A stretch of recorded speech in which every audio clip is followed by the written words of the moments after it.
మన ముకుందాలో లాంగ్ హారాల పండుగ నవంబర్ 8 నుంచి 16 వరకు ఫ్లాట్ 9.99% VA తో వివరాలకు సంప్రదించండి. నమస్తే రమగారు. నమస్తే జయ. రమగారు, మనకి కార్తీక మాసంలో కార్తీక సోమవారాలు చాలా విశేషంగా పూజ చేస్తాం కదా. కార్తీకంలో అంటే కార్తీకము ప్రత్యేకమైన మాసం కదా.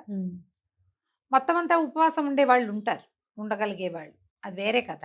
సోమవారాలు ప్రత్యేకంగా చెప్తారు. మామూలుగా సోమవారం అంటే శివారాధనకి అత్యంత ప్రధానమైన రోజు. అవును, ఈ కార్తీకమే శివారాధనకి ప్రత్యేకం కదా. కార్తీకంలో స్నానం, దానం, జపం, తపం అన్నీ ముఖ్యమైనవే. వీటితో పాటు పురాణ శ్రవణం కూడా. ఈ సోమవారాల్లో పగలు ఉపవాసం ఉండి సాయంకాలం చుక్కలు చూశాక దీపారాధన చేసుకుని, వంట చేసుకుని, శివారాధన చేసుకుని అప్పుడు భోజనం చేస్తే మంచిది.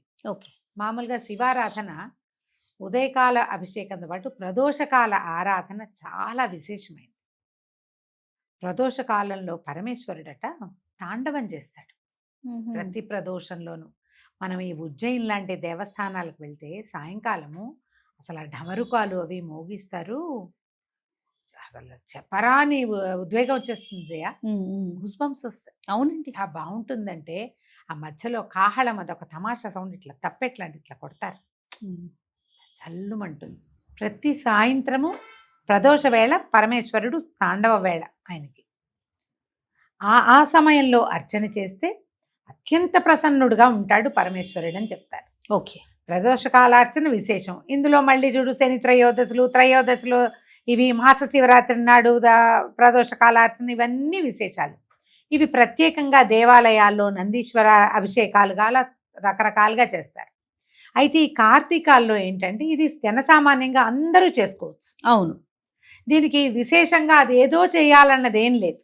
మీకు కుదిరిందా ఉదయకాలం వెళ్తాం, ఎక్కడైనా శివాలయంలో శివాభిషేకం చేసుకోవటం, రుద్రాభిషేకం చేయించుకోవటం. ఎక్కడైనా ఇవి చేస్తారు కదా, మృణ్మయ లింగాలతో మట్టి లింగాలకి అభిషేకం చేస్తారు, సహస్రలింగార్చన అవి చేస్తారు. కుదిరితే 12 ఈ 11 ద్వాదశ ఏకాదశ రుద్రాభిషేకము జరుగుతుంది సోమవారం నాడు. ఏ దేవాలయంలో మీకు అవకాశం ఉంటే అక్కడికి వెళ్ళి అర్చన చేసుకోవటం. ఇంట్లో మీకే అవకాశం ఉండి ఇంట్లోనే శివలింగం ఉండి మీకు ఎవరైనా పెద్ద ఈయన వచ్చి అయ్యగారు వచ్చి చేసేది ఉంటే చక్కగా చేయించుకోవచ్చు. అది ప్రత్యేకమైన రోజులు కాబట్టి. ఓకే. లేదు మనకు అది లేదు ఇది లేదు, ఏం పర్వాలేదు, ఒట్టి ఓం నమ శివాయ దండం పెట్టుకోండి. పగలు ఉపవాసం ఉందాం. మీ ఇంట్లో ఒక చిన్న శివలింగం ఏదైనా ఉంటే 3 ఉద్ధరణలతోటి నమశివాయ చెప్పుకుంటూ వేయండి. స్వామివారి మీదకి నీళ్ళు సమర్పించండి. మేము పాలు, పెరుగు, నెయ్యి, తేనె, పంచదార, టెంకాయ నీళ్ళు ఇవన్నీ నేను చేస్తాను. లక్షణంగా చేసుకోండి. ఓకే. పర్వదినాలలో ఏంటంటే సాంగంగా చేయటం ఎంత అద్భుతమైన విషయమో చెయ్యటం అంత అద్భుతమైన విషయం. అసలు చేయటం మానేయకుండా మీకు అవకాశం ఉన్నంత ఆరాధన చేసుకోండి. పగలు ఉపవాసం, ఆహార స్వీకారం లేదు. దాంతోపాటుగా ఎక్కువగా మౌనాన్ని ఆశ్రయించండి. సోమవారాల్లో మనం ఇవాళ ఖాళీగా ఉపవాసం, వంట లేదు కదా అని బజార్ వెళ్ళటం, వంట లేదు కదా అని ఫ్రెండ్స్ ఇళ్ళకి వెళ్ళటం, ఇలాంటివి చేయకండి. ముచ్చట్లు, వినోదాలు ఉండకూడదు. విందులు ఎలాగూ లేవు, వినోదం వద్దు. వినోదం కాకుండా శివనామ స్మరణతోటి సమయం గడపండి. కాలం పొద్దుపుచ్చండి. మనకు నడవాలి కదా సాయంకాలం దాకా. అవును. శీతాకాలం వచ్చేసింది, 6 అయ్యేసరికి చీకటి పడేసరికి ఈ ప్రదోష కాలంలో దీపారాధన చేసుకోండి. ఓకే. 6:6 అయ్యేసరికి సూర్యాస్తమయం అవగానే దీపం పెట్టడం. ఆ సమయంలో ఓం నమ శివాయ అసలు ఒట్టి పంచాక్షరిని 100 సార్లు చదువుకోవటమే అద్భుతమైన ఫలితాన్ని ఇస్తుంది. కుదిరి ఆ సమయంలో మీరు ఏ దేవాలయానికైనా వెళ్ళి దీపం పెట్టుకున్నారా, ఎక్సలెంట్గా ఉంటుంది, చాలా మంచిది. అవకాశం దొరికితే. ఓకే. మీరు ఉద్యోగస్తులు, అది మీకు ఛాన్స్ లేదు, అవకాశం లేదు, నామస్మరణ చేసుకోండి. అమోఘంగా ఉంటుంది నామస్మరణ చేయటం. తర్వాత ఇంటికి వచ్చి మళ్ళీ ఒకసారి స్నానం చేయటము, అవకాశం మీకు ఆరోగ్యం సహకరిస్తే, లేకపోతే కాస్త కాళ్ళు చేతులు మొహం కడుక్కుని బట్టలు అవి మార్చుకుని ఒక మాట దేవుడి దగ్గర దీపం పెట్టుకుని దండం పెట్టుకుని ఏదైనా చదువుకున్నది ఏదైనా ఓళ్ళన్నా శివ పంచాక్షరి ఎన్ని ఉన్నాయో నామాలు. అవును. ఎన్ని రకాల స్తోత్రాలు ఉన్నాయి. మన బిల్వాష్టకం, లింగాష్టకం, బిల్వాష్టకం, లింగాష్టకం ఉన్నాయా?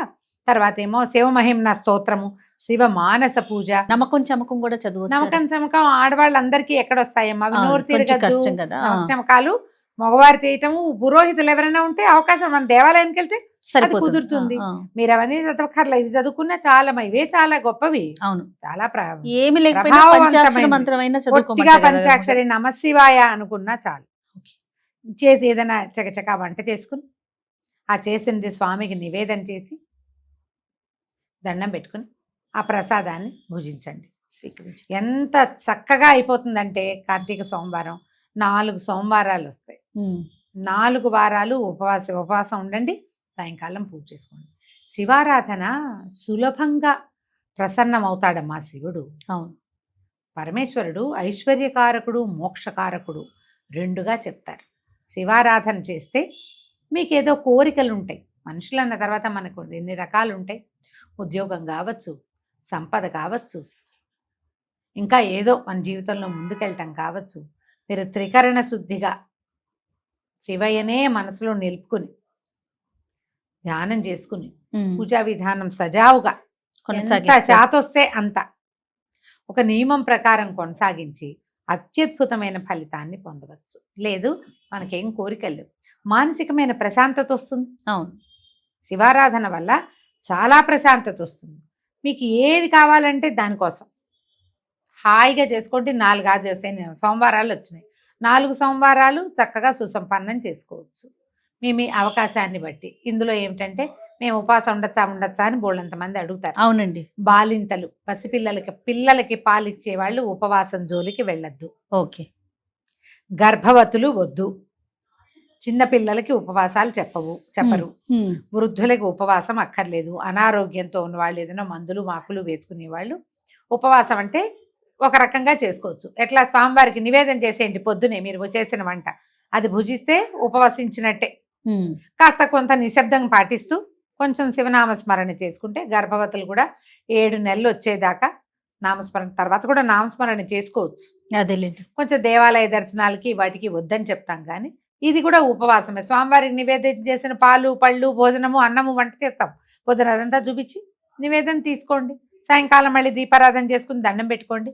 చక్కగా ఈ ఉపవాసం కుదురుతుంది. ఉపవసించడం అంటే అన్నం మానేయటం అనే అర్థం కాదు, భగవంతుని సమీపంలో ఉండటం. మనం ఈ ఉపవాసంతో అంటే భగవంతుని సమీప వసనంతో చక్కగా మనం సోమవారాలను సుసంపన్నం చేసుకోవచ్చు. మీ అవకాశాన్ని బట్టి చేసుకోండి. 4 కుదరలేదు, 1 వారం చేయండి కనీసం, మానేయకుండా చాలు. అలానే రమ్మగారు, నమస్తే. నమస్తే.